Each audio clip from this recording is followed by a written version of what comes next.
Hi, I'm Freddie of the Carolina Retro Gamers. Some of you may know I like fighting games. They're highly competitive and it has a good story to keep me occupied. You know, this is my vlog on fighting games, what got me into it. In the early 90s, I thought fighting games was just button mashers. I would play against a buddy or the computer. Occasionally I get my butt whipped, but I did enjoy some of those fighting games in the 16-bit era. Now, we're going to start with Fatal Fury.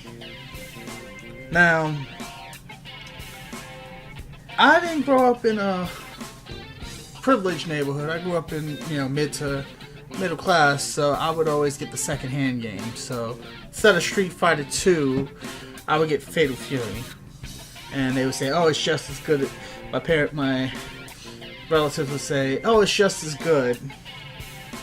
So, the way I would play, I would cheat the computer, 20 seconds, and hit and run. And also, if I was playing against friends, I would pick Tung Fu Roo and turn into his monster form and beat down everybody. I had fun with it.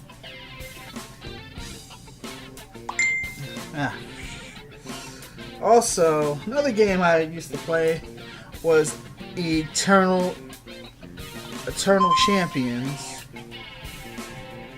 Now, this game started to break me out of cheesing, using the same move over and over again, especially in the story mode. Story mode was hard. I'm talking like Silver Surfer hard. Opponents were hard, and this would introduce me to fatalities. Yeah, you heard that right.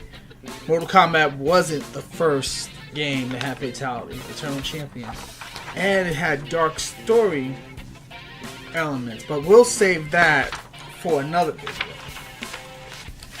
Another game that stuck out in my mind was Killer Instinct. Had the black cartridge, and cousin, he had it, and he had the CD called Killer Cuts. Now, this game would combine elements from Mortal Kombat and Street Fighter 2 Turbo to make a kick-ass fighting game. It had like a amazing combo system, a finishing move system.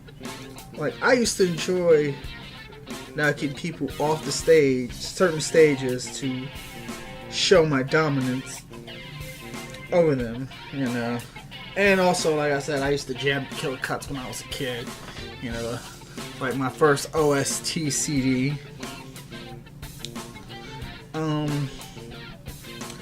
There were more fighting games I do like to talk about.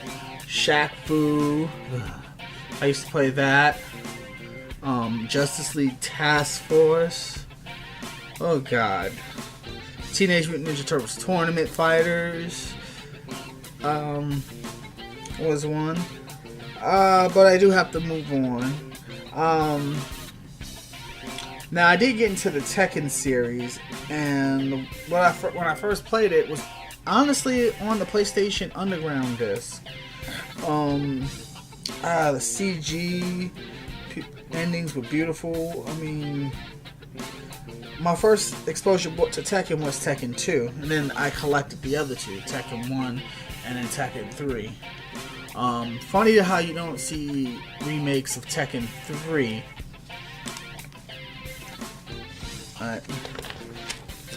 But Tekken 2 just added to what Tekken 1 had. Tekken 3 was just had a lot of tried to have new gameplay mechanics, but I was a beast in Tekken. If I got too cocky, my cousin would have me play Street Fighter Alpha 2 and kick my ass. I wouldn't get good in Street Fighter until I started playing Mortal Kombat. I know that sounds kind of backwards and funny, but I will play, and this time I played Trilogy. 3 in Trilogy. Had all the characters from Mortal Kombat 1, to Ultimate 3, and you can perform all types of finishing moves. And then I met my best friend who was in the Street Fighter Alpha 3. Like I said, I was playing Mortal Kombat, so I kind of used what I learned in Mortal Kombat to learn the special moves in 3, and then some. And that's how I got good in Street Fighter, especially Alpha 3. And I used to play single player mode, story mode. And I'll just say this, Bison is so cheap in that game. He is cheap. And then you had the dramatic battle. I used to love double teaming people in there. World Tour had like some love RPG elements.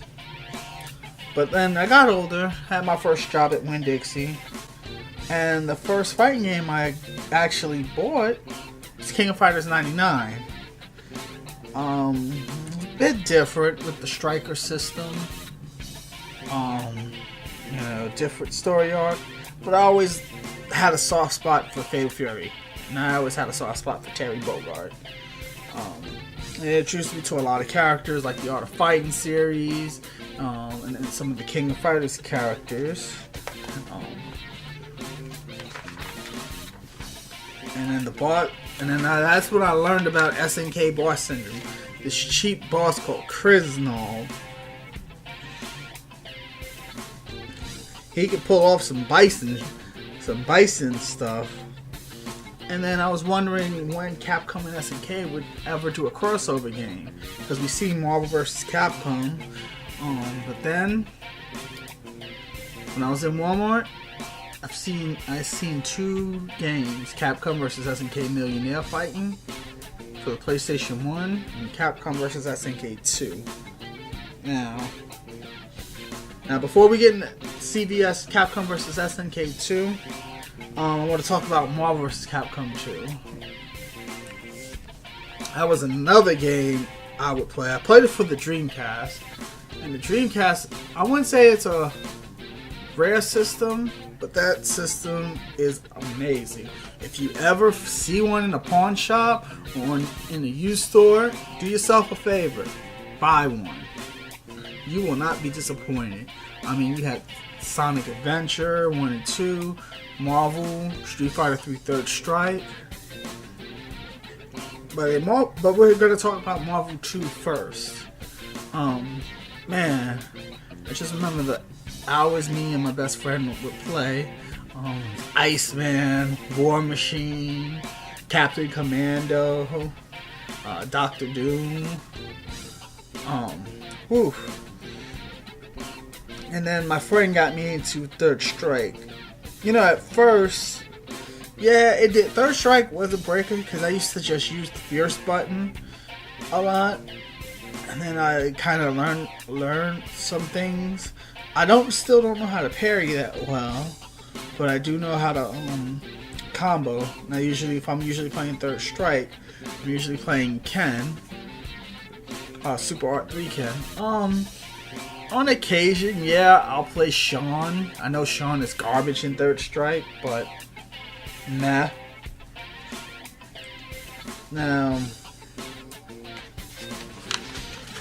Now fast forward, like I said, I still play fighting games. I have like King of Fighters, Injustice, and it kind of inspired me to mess around in game engines such as Mugen, EF12 for the computer, and right now I'm using this Unity engine.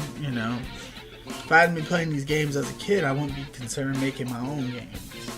So I hope you enjoy this little vlog, and since I now have time, I'll explain what's going on with the channel.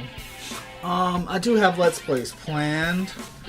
Some of them will be live commentary, some of them will be post. I'm gonna probably do some Sonic, probably go back into the Sonic universe and Mega Man universe. And I have decided I will go live. I will live stream Symphony of the Night, and as in my previous video, I said Pokemon was Gen 2 was over because I kept having glitches, and I don't want to be like backtracking a lot. It's like a waste of time and, you know, money. So if I save in one place and then I boot up my save file and I'm not there, it's gonna piss me off. But, you know, like I said, if you like this, please subscribe. Thank you for listening. Until then, it's Freddie of the Carolina Retro Gamers telling you to keep it retro.